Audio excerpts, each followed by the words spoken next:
to welcome everybody to the Springfield Township Board of Trustees meeting. It is April 14th, 2020, at approximately 5:30 p.m.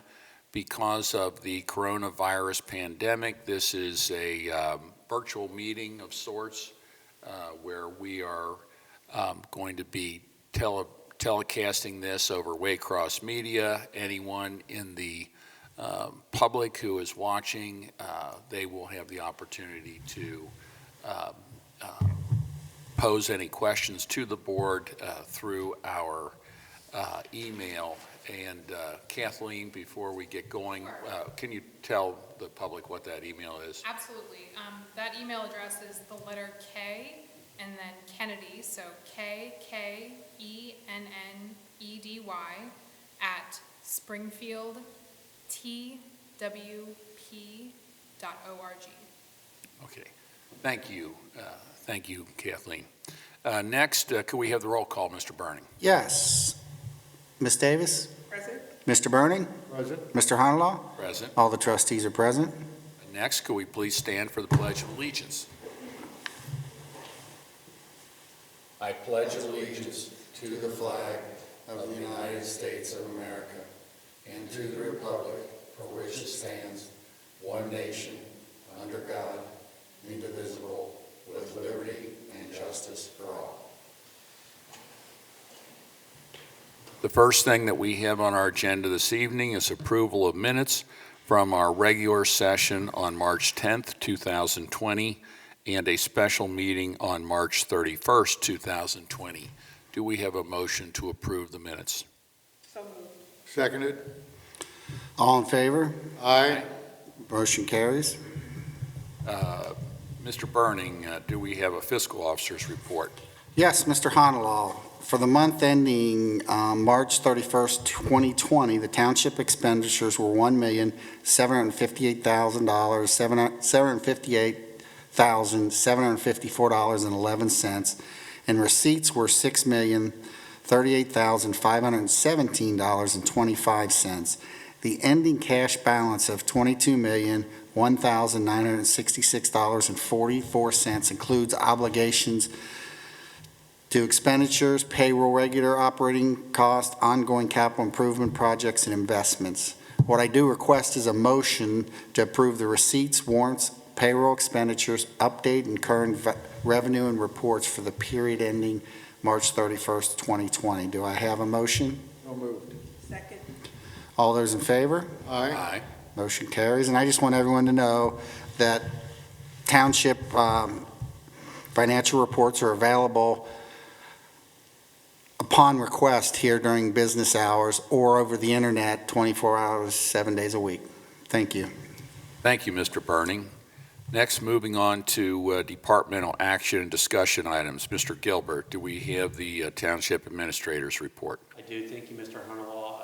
This evening, I just have a few action items, things that from a continuity of business standpoint, we need to take action on. Obviously, this is a more abbreviated agenda, mainly due to the fact that while we all continue to work here at Springfield Township, there are some things that we have put on the back burner and obviously not dealing with the public in a tremendous way right now due to the closure of our offices, as well as, frankly, the private sector really isn't doing much right now. So, but with that being said, we do have some action items that need to be reviewed and looked at by the board. The first being, due to the pandemic issue, as the board is aware, we've taken several actions as going as far back as mid-March or beginning of March. From the closure of our offices to the public, to the cancellation of events and programs, and also having some of our staff work remotely. In the spirit of and to comply with the CDC guidelines as well as the stay-at-home order, we have taken an action to close the township parks to recreational use. So what I mean by that is any use that's sort of non-passive. So the playgrounds have been closed, the park shelters are closed, as well as the sporting complexes, baseball fields, soccer fields, to any organized use in order to maintain those social distancing guidelines. That's being recommended by the CDC and the state. So with that being said, what I would ask for is that the board ratify that action that we took, which was in between our previous meeting and this meeting. So just to make it official, if the board could ratify that action to close all township parks except for passive use. I have just a quick question. Does that include all the restrooms? It does. Okay, just wanted to clear that up. Do we have a motion to ratify the township park closures? So moved. Seconded. All those in favor? Aye. Motion carries. Thank you. The next motion I have is, as the board is aware, we went out to bid for the Brentwood Heights road reconstruction project, which included various other streets in addition to those that were included in the Brentwood Heights skip project that was awarded last year to be funded for construction this year. Due to the unknown consequences from a monetary and revenue standpoint that the shutdown is going to have on township revenues, we made the tough decision to put on hold any construction and capital projects that weren't already under contract or that were not tied to a state capital improvement program grant.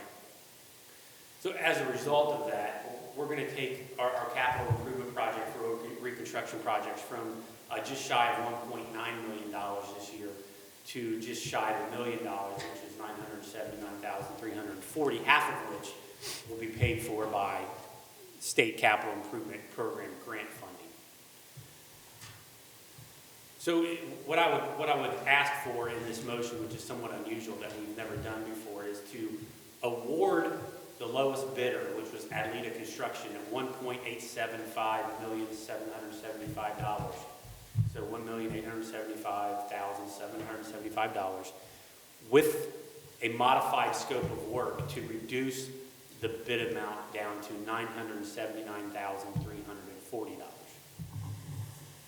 That way, it still allows us to potentially increase the scope of work if we find that from a budgetary standpoint we can do that, but at the same time allows us to modify the bid amount down to what we're expecting it to be, which is just shy of $980,000.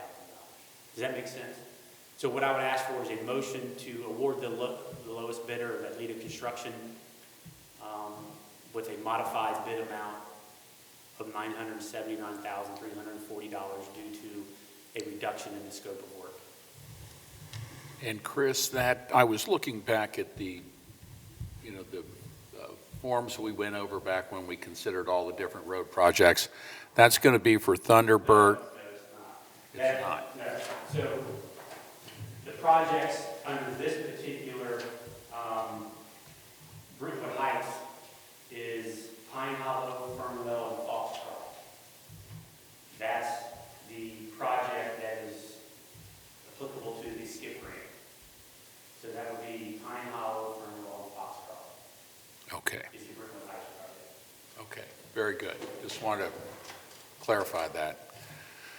Do we have a motion to approve the Brentwood Heights resurfacing project bid as stated by Mr. Gilbert? So moved. Seconded. All those in favor?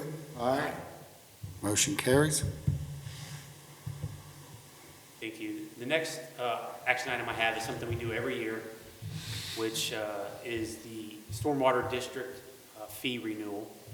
So every year, the county stormwater district, which we're part of and required to be due to EPA mandates, I take that back. We're not required to be part of the county one, but there are certain mandates that we as a government would have to adhere to comply with EPA requirements, and it's more economical for us to join the stormwater district at the county level rather than trying to fulfill those responsibilities on our own here locally.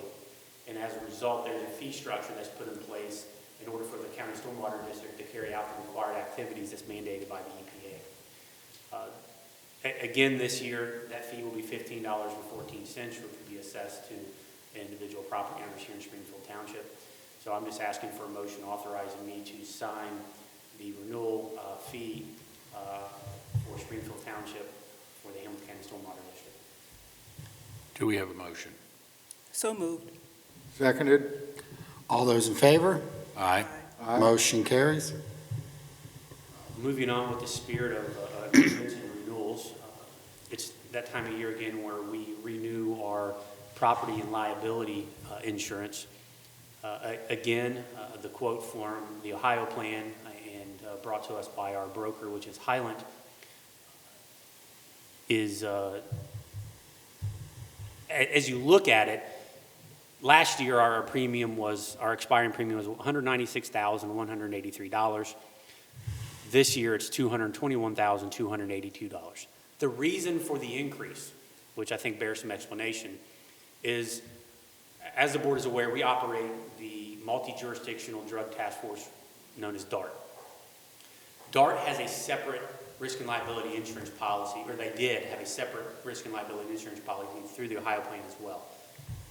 Due to some review at the Ohio plan, looking at DART's policy, it felt that it made more sense for us to enroll DART's policy in with the township policy. So that accounted for about $20,000 of the $25,000 increase. So DART will continue to pay that. And DART pays their bills, including this policy premium, through a federal grant. So that will still be paid. It will just be paid by DART on behalf of the township for a portion of this premium. The remaining $5,000 premium is the increase that the township received, which is just under 3%, roughly 2.5% increase, which is pretty good considering standard increases across the market are well over 10%. So I think we're doing fairly well on our renewal of property and liability insurance. But I wanted to make that note that it looks like it's a fairly large increase. But that's because we've included a bunch of new exposures and equipment and property in with our policy, which increased the premium and the liability, which is where you got the $25,000 increase. So again, $20,000 of that will come from DART, and a fairly small nominal increase for the township as a result. So I guess what I would ask for, if there are not any questions regarding the policy renewal, is the authorization for me to sign a renewal with Ohio plan for the property and casualty insurance for the township. Do we have a motion? So moved. Seconded. All those in favor? Aye. Motion carries.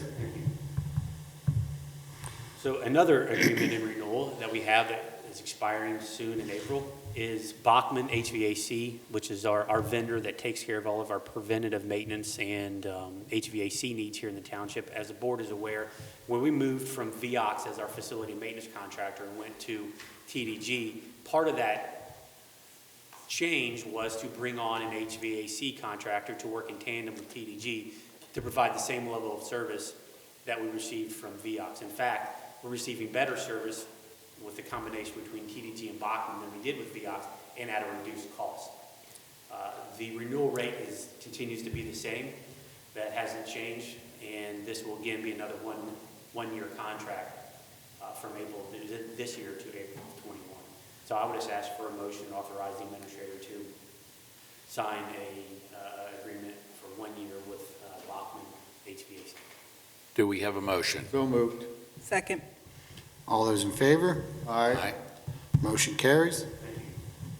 Under discussion items, I think it warranted some explanation. There's the first agenda item regarding the resolutions. The first resolution talks about authorizing an adoption of an alternative method of apportioning the local government fund. As the board is aware, every year we receive a portion of funding from the state known as the local government fund. We've talked about that in many years previous because there were significant cuts to that. In fact, we're receiving about 50% of what we traditionally received 10 years ago. But that money comes from the state to the county, and then there's a formula by which that money is dispersed throughout the county to local jurisdictions.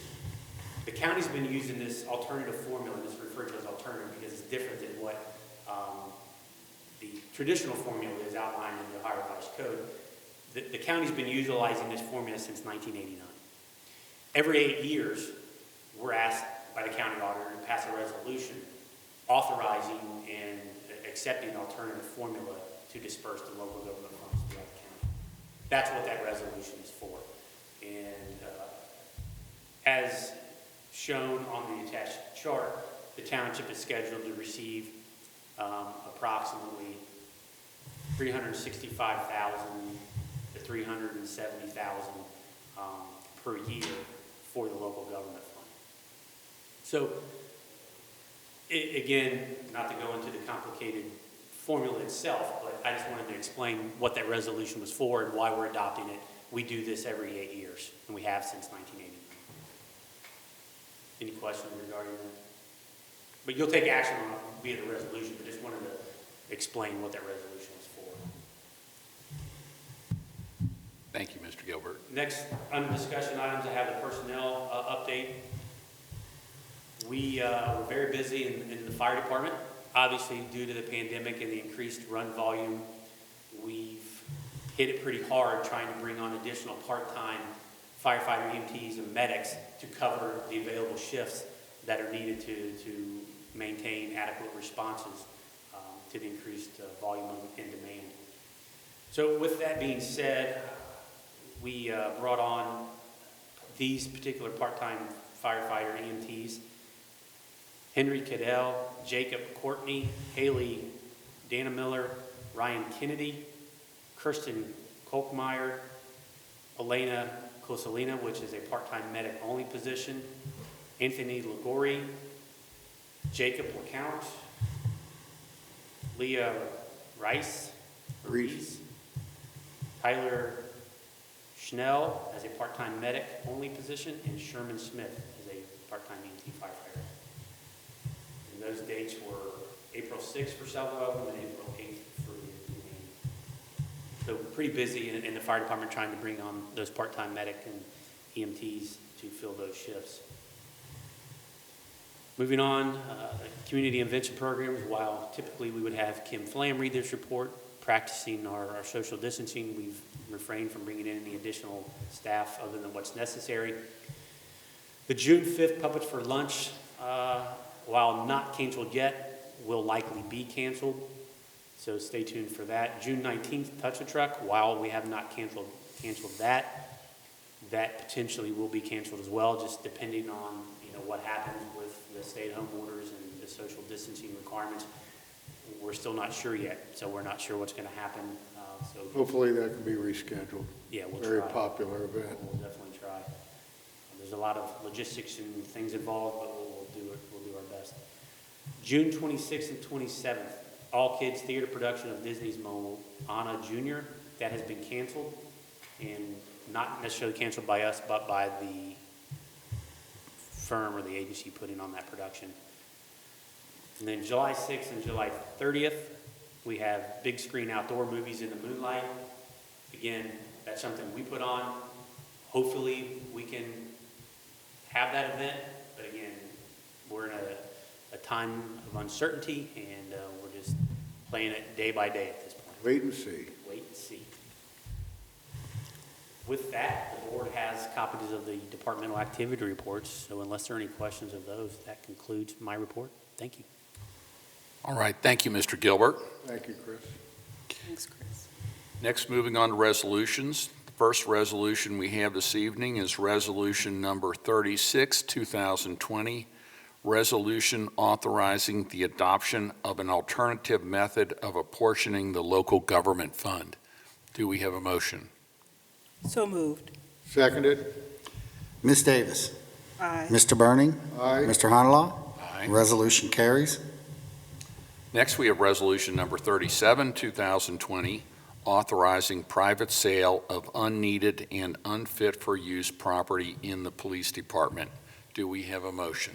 So moved. Seconded. Ms. Davis. Aye. Mr. Burning. Aye. Mr. Honalaw. Aye. Resolution carries. Next, we have Resolution Number 38, 2020, declaring motor vehicles located on public or private property in Springfield Township, Hamilton County, Ohio, to be junk motor vehicles pursuant to Revised Code 505.173, and ordering the removal of such vehicles pursuant to Resolution Number 80, 2012, and Revised Code 505.871. Do we have a motion? So moved. Seconded. Ms. Davis. Aye. Mr. Burning. Aye. Mr. Honalaw. Aye. Resolution carries. Next, we have Resolution Number 39, 2020, declaring nuisances pursuant to Ohio Revised Code Section 505.87 at various listed properties within Springfield Township and authorizing statutory actions necessary to abate the nuisances. Do we have a motion? So moved. Seconded. Ms. Davis. Aye. Mr. Burning. Aye. Mr. Honalaw. Aye. Resolution carries. Next on our agenda, do we have any old business this evening? I do not, Joe. I do not. Any new business? Not in these I do not. uncertain times. Everything's new. And Kathleen, do we have any emails from anyone from the public?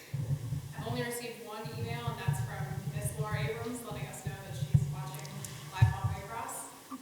But otherwise, that's the only message I've received. Glutton for punishment. Hi, Laura. Laura doesn't have a lot to do tonight. Yeah, hi, Laura. Very good. With that then, She's actually watching just to see if we've created any new work for her, if we're doing, yes, exactly. which we have. A lot of the agreements and policies that we talked about tonight, she's working on. Is there anything else before the board this evening? Here's not. Do we have a motion for adjournment? So moved. Second. All those in favor? Aye. We're adjourned. Meeting's adjourned. Thank you, everyone.